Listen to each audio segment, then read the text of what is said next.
जयपुर शहर में आकाश अपनी माँ अरुणा के साथ रहता था। एक दिन आकाश सो रहा था, तभी उसकी माँ उसे जगाने आती है। अरुणा जी, बेटा अभी तक सो रहा है, ऑफिस नहीं जाना है तुझे? आकाश, माँ अभी सोने दो, कुछ देर और, अभी टाइम ही क्या हुआ है? अरुणा जी, बेटा 9 बजने वाले हैं, चल जल्दी से उठकर तैयार हो जा। आकाश तैयार होकर ऑफिस चला जाता है। अरुणा जी जल्दी जल्दी घर का काम निपटाकर अपनी सहेली पूर्वा को फोन मिलाती है। अरुणा जी, पूर्वा कैसी है? पूर्वा, हाँ अरुणा, मैं ठीक हूँ, तू बता कैसी है? अरुणा जी, मैं तो बिल्कुल ठीक हूँ।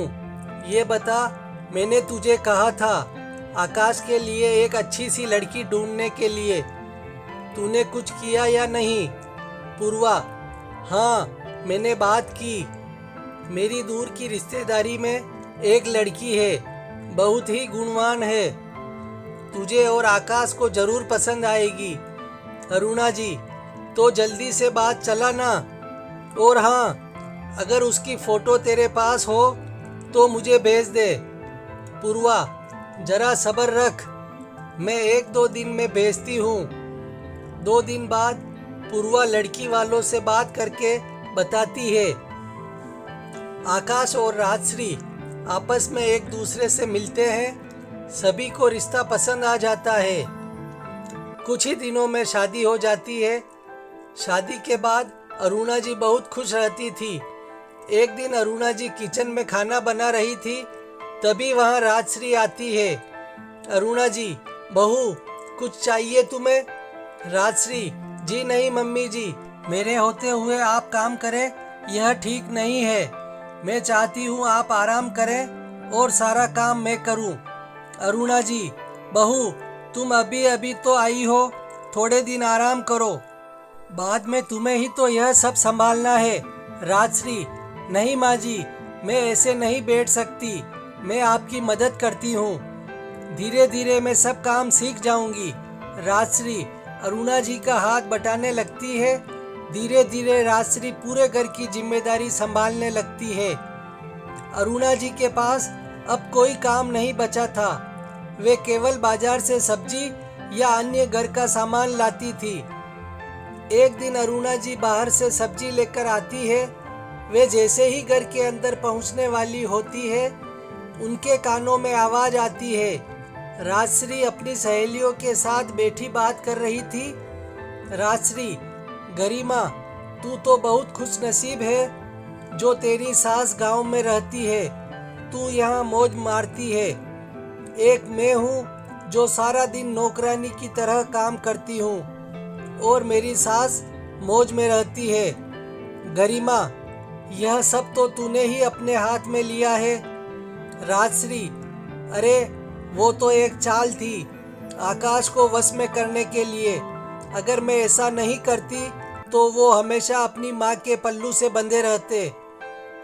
अब तो मुझे उस दिन का इंतजार है जब आकाश पूरी सैलरी मेरे हाथों में देंगे। अरुणा जी यह सब सुनकर सुन्न रह जाती है। जिस बहू को वो इतना सीधा समझ रही थी, वह तो उनसे इतनी नफरत करती है। अरुणा जी के आते ही सब सहेलियां चुप हो गई। अरुणा जी को देखते ही राजश्री बोली, अरे माँ जी, आप आ गई? मैं अभी अपनी सहेलियों से आप ही की तारीफ कर रही थी। अरुणा जी चुपचाप किचन में चली जाती है। गरिमा, राजश्री, लगता है तेरी सास ने सब कुछ सुन लिया। राजश्री, अच्छा है, उनका भ्रम जितनी जल्दी टूट जाए। उन्हें भी तो पता होना चाहिए कि बेटे की शादी के बाद उनकी जिंदगी में दखल नहीं देना चाहिए।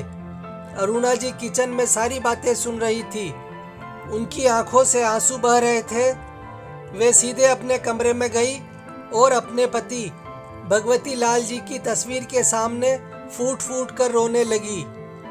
अरुणा जी, आप ठीक कहते थे कि बच्चों से ज्यादा उम्मीद नहीं रखनी चाहिए। आपने कितना कहा कि घर गृहस्थी छोड़कर अपने पैरों पर खड़ी हो जाओ, लेकिन मैं अपने इकलौते बेटे की परवरिश में सब भूल गई। अब क्या होगा? मैं कहाँ जाऊंगी? बहू तो मेरे साथ रहना नहीं चाहती। अरुणा जी पलंग पर लेटी यही सोच कर रो रही थी। अगले दिन आकाश के ऑफिस जाने के बाद उन्होंने राजश्री से बात की। अरुणा जी, बहू, मैंने कल तुम्हारी सारी बातें सुन ली। ये सब तुम्हारा ही है, इसमें चालबाजी करने की क्या जरूरत थी? आज से आकाश सैलरी भी तुम्हें ही देगा। मैं बस घर में शांति चाहती हूँ।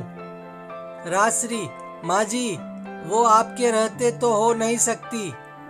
मैं अकेले रहना चाहती हूँ, मौज मस्ती करना चाहती हूँ, लेकिन आकाश आपके बगैर नहीं रहेगा।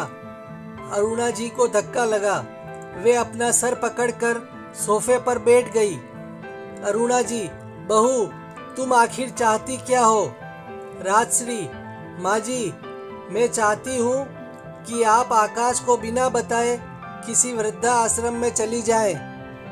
आकाश को मैं कोई न कोई बहाना बनाकर समझा दूंगी। आप चाहो तो हमारी खुशियाँ हमें दे सकती हो। अरुणा जी, लेकिन बेटी, मैंने तो कभी तुमसे लड़ाई तक नहीं की। राजश्री, मैं किसी के साथ एडजस्ट नहीं करना चाहती। आप कल ही चली जाइएगा। जो कुछ आपको ले जाना हो ले जा सकती हो, लेकिन अगर आपने आकाश को इस बारे में कुछ बताया तो अच्छा नहीं होगा। जिस घर को उन्होंने और उनके पति ने बड़े प्यार से सजाया था, वो एक पल में पराया हो गया। उनकी आंखों से आंसू बह रहे थे। वे चुपचाप अपने कमरे में जाकर बिस्तर पर लेट गई। आज उनका मन कर रहा था कोई चमत्कार हो जाए और उनके प्राण इसी घर में निकल जाए। रात को आकाश के सो जाने के बाद राजश्री माँ जी के कमरे में आती है। राजश्री, माँ जी, आपने अपना सामान पैक कर लिया? अरुणा जी, बहू, मुझे घर से मत निकाल, मैं यहीं एक कोने में पड़ी रहूंगी। राजश्री, आपको एक बात समझ नहीं आती? आपके रहते आकाश कभी भी पूरी तरह से मेरा नहीं हो सकता।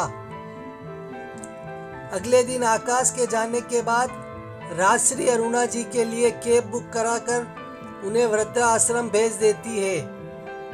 शाम को जब आकाश आता है, राजश्री, आकाश, आज मैंने तुमसे पूछे बगैर माँ जी को तीर्थ यात्रा पर भेज दिया। वो मेरी सहेली है ना, उसके पापा ने टूर बुक किया था। पूरी बस गई है। आज आखिरी दिन था। 2 महीने के लिए वे गई है। आकाश, राजश्री, मुझे फोन तो कर सकती थी। पता नहीं माँ के पास पैसे भी है या नहीं। राजश्री, आकाश, मैंने उन्हें पैसे दे दिए हैं और सारा इंतजाम टूर वाले कर रहे हैं। चिंता की कोई बात नहीं है। इसी तरह 2 महीने बीत जाते हैं। एक दिन राजश्री रोते हुए आकाश के पास आती है। राजश्री, आकाश, बहुत बुरी खबर है। तीर्थ यात्रा पर जाने वाली बस का एक्सीडेंट हो गया है। उसमें कोई नहीं बचा। यह सुनकर आकाश रोने लगता है। आकाश, मुझे टूर वाले का नंबर दो, मैं वहां जाकर देखना चाहता हूँ। राजश्री, आकाश, मैंने सब पता कर लिया। बस हजारों फुट गहरी खाई में गिर गई। किसी का कुछ पता नहीं लगा। आकाश दिल का टूट जाता है। वह कई दिन तक माँ को याद करके रोता रहता है। कुछ दिन बाद राजश्री उसे समझाती है, आकाश, जो होना था हो गया। शायद किस्मत को यही मंजूर था। कुछ दिन में सब सामान्य हो जाता है। एक दिन आकाश कहीं जा रहा था, तभी उसे एक मंदिर दिखाई देता है। मंदिर को देखकर उसे माँ की याद आ जाती है। हर छुट्टी के दिन माँ उसे इसी मंदिर में भगवान का आशीर्वाद दिलाने लाती थी। यह सोचकर वह मंदिर में चला जाता है। जब वह बाहर निकलता है तो देखता है मंदिर के बाहर पीपल के पेड़ के नीचे कुछ भिखारी बैठे थे। आकाश उन्हें पैसे देने लगता है। तभी वह देखता है एक मैले कुचले कपड़े में उसकी माँ बैठी भीख मांग रही थी। आकाश, माँ तुम यहाँ कैसे? तुम तो तीर्थ यात्रा पर गई थी। अरुणा जी, बेटा राजश्री ने मुझे घर से निकल जाने के लिए कहा और वृद्धाश्रम भिजवा दिया। वो अकेले रहना चाहती थी। वृद्धाश्रम में उन्हीं लोगों को रखते हैं जिनके घर वाले खर्चा देते हैं। राजश्री ने 1 महीने तो पैसे भिजवाए, उसके बाद पैसे भेजने बंद कर दिए। वृद्धाश्रम वालों ने मुझे निकाल दिया। तब से यहीं रहती हूँ। कोई कुछ दे जाता है तो खा लेती हूँ। तू कैसा है? आकाश की आंखों से टप टप आंसू बह रहे थे। वो माँ को लेकर सीधा घर आ जाता है। अरुणा जी को देखते ही राजश्री घबरा जाती है। आकाश, राजश्री, तुमने मेरी माँ को मरा बताकर झूठ बोला। अब तुम इस घर में 1 मिनट नहीं रह सकती। राजश्री ये तो खुद ही यहाँ नहीं रहना चाहती थी। आकाश, चुप रहो, कितना झूठ बोलोगी? चलो निकलो यहाँ से।